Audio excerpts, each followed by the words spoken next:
December 20th, 1943. The sky over Germany. Franz Stigler sits in the cockpit of his Messerschmitt Bf 109. In front of him, an almost defenseless American B-17. The tail gunner is dead. Half the crew is wounded. The plane barely stays in the air. One burst of fire, and Franz becomes an ace. He needs just one more victory for the Knight's Cross. His finger is on the trigger, but he doesn't shoot. This is the story of what happened in those 20 minutes, and what happened 47 years later. Charlie Brown, 21 years old, 2nd Lieutenant, United States Army Air Forces, a farm boy from West Virginia, joined the military right after Pearl Harbor, December 1943, his 27th combat mission. 3 more missions, and he goes home. His B-17 is called Ye Old Pub, the Old Tavern. The crew, 10 men. His brothers. They've been flying together for 8 months. That day, their target? An aircraft factory in Bremen. No one knew that not everyone would return home. Franz Stigler, 28 years old. Oberleutnant, Luftwaffe. An experienced pilot. 22 aircraft shot down. He's not a Nazi. He's a pilot. His teacher, the legendary Gustav Rodel, told him one rule. You're a fighter, Franz, not an executioner. Never shoot a pilot in a parachute. Never shoot someone defenseless. That day, Franz had just landed.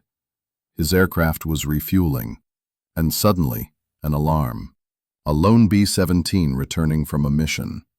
Wounded. Slow. Easy prey. Franz takes off. He needs one victory for the medal. Just one. 2 pilots. 2 countries. 1 war. At noon, their paths will cross. For Charlie, it will be a fight for survival. For Franz, it will be a choice between glory and conscience. But first we need to understand how Charlie ended up in this hell. Morning of December 20th, the 379th Bombardment Group. Charlie leads his B-17 toward the target. Over Germany, they're met with hell. First, anti-aircraft guns. Flak. Black clouds of explosions all around. Ye Old Pub shudders from near hits. Then, fighters. Messerschmitt Bf 109. Focke-Wulf 190. They attack in waves. The first burst penetrates the nose. The navigator is wounded. The second burst. The right engine catches fire. Charlie shuts it down. The third burst goes through the fuselage. The tail gunner goes silent on the radio. He doesn't answer anymore. Ye Old Pub falls behind the formation.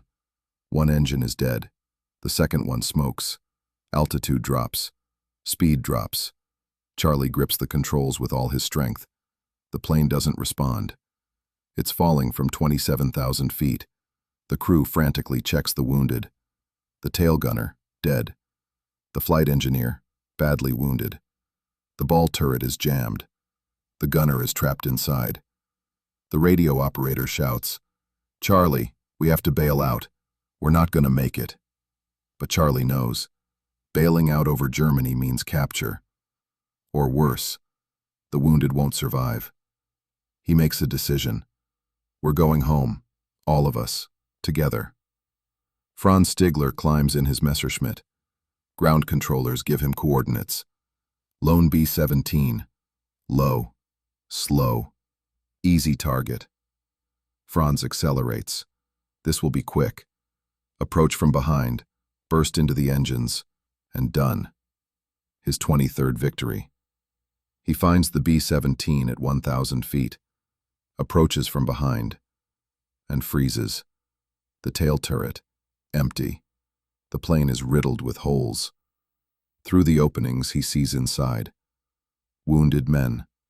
Blood on the fuselage walls. One is trying to help another. In the cockpit, a pilot desperately grips the controls. The plane barely flies. Franz remembers his teacher's words. You're a fighter, not an executioner. He takes his finger off the trigger. This is the moment when one man changed 10 lives.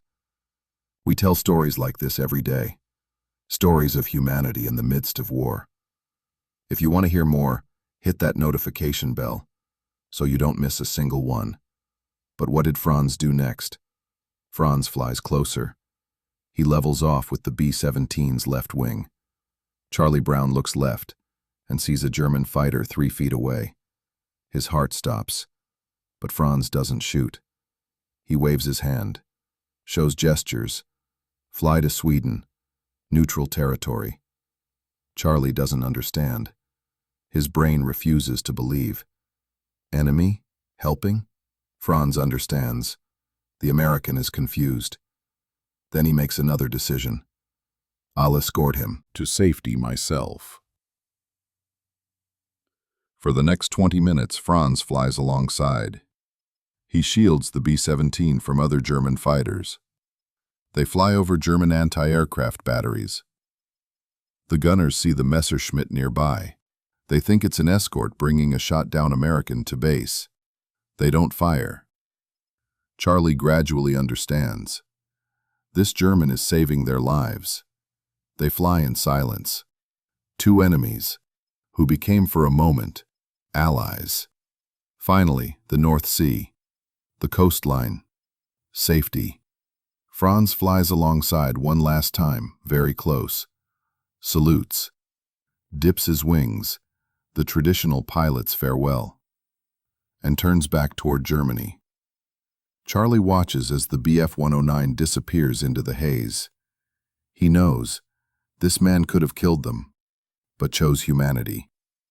Charlie Brown salutes into the emptiness. Thank you, whoever you are. Ye Old Pub makes it to England. Barely, but it makes it. Emergency landing. When the plane stops, the crew can't believe it. They're alive. Mechanics inspect the B-17. More than 400 bullet holes. 3 engines damaged.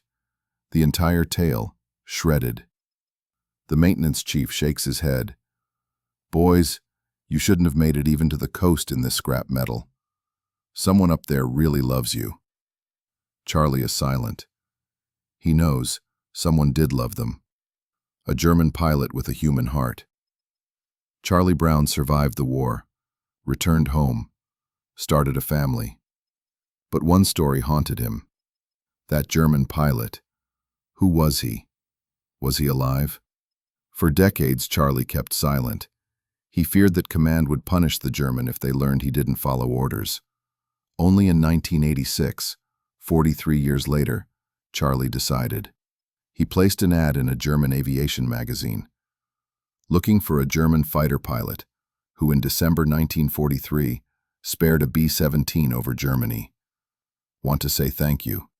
4 months later, a letter arrives from Vancouver, Canada. I am that pilot, Franz Stiegler. They begin corresponding. The details match perfectly. Date, place, description of the aircraft damage, even the hand gesture. Charlie remembered it. In 1990, they meet in person. 2 old men, former enemies. They embrace like brothers. 47 years. Almost half a century they searched for each other.